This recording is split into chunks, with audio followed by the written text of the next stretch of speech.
வெண்பருத்தி நூலெடுத்து வாய் வெடிச்ச பூவெடுத்து நான் அணிஞ்சிட தொடுத்து வச்ச நடினமான மாலை இது.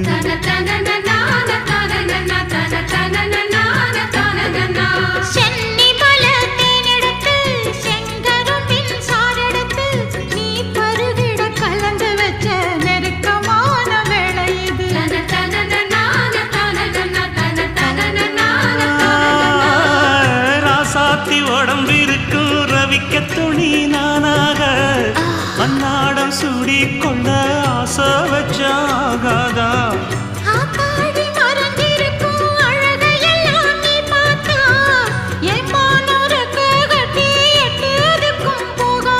அடிச்சீனி சக்கரையே எட்டி நீயும் நிக்கிறையே நான் ஏங்கி ஏங்கி பார்க்கிற போறாங்க.